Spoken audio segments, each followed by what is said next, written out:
We have heard of wars and rumors of wars. Calamities are increasing, the so-called climate, environmental issue. We have seen wickedness increasing at a pace we have never witnessed before. Do you think that it is time for us, as Amos chapter 4 verse 12 tells us, to prepare to meet our God? Prepare for the Last Days, a devotional from the writings of Ellen G. White. Midnight Cry. And at midnight there was a cry made, Behold, the bridegroom cometh, go ye out to meet him. Matthew 25 verse 6. As the churches refused to receive the first angel's message, they rejected the light from heaven and fell from the favor of God. They trusted to their own strength, and by opposing the first message, placed themselves where they could not see the light of the second angel's message. But the beloved of God, who were oppressed, accepted the message. Babylon is fallen, and left the churches. Near the close of the second angel's message, I saw a great light from heaven shining upon the people of God. The rays of this light seemed bright as the sun. And I heard the voices of angels crying, Behold, the bridegroom cometh, go ye out to meet him.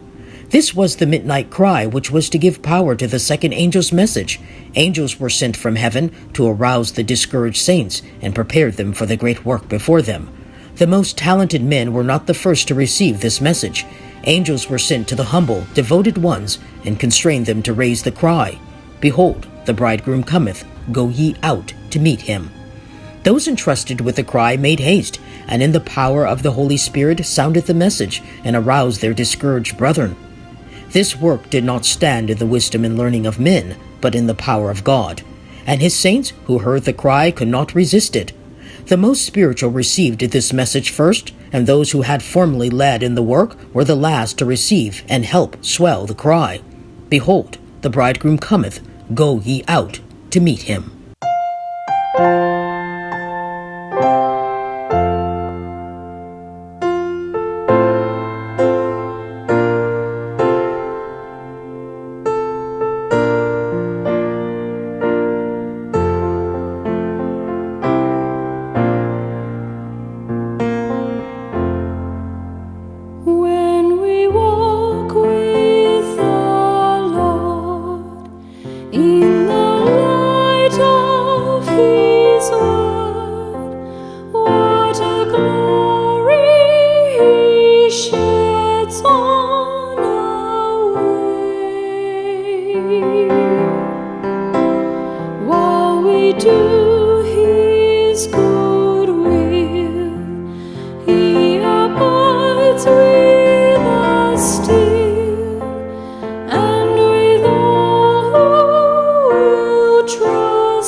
Not a shadow can rise, not a cloud in the skies, but his smile quickly drives it away.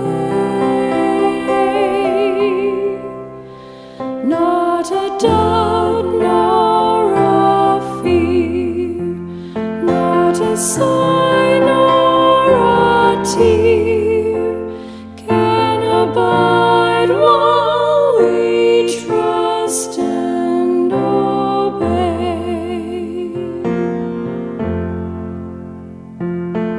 Trust and obey, for there's no other way to be happy in Jesus, but to trust and obey. Not a burden we bear, not a sorrow we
we never can prove the delights of His love until all on the altar we lay.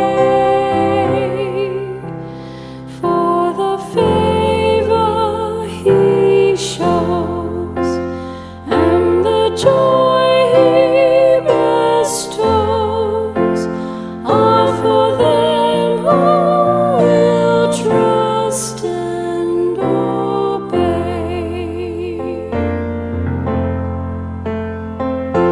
Trust and obey, for there's no other way to be happy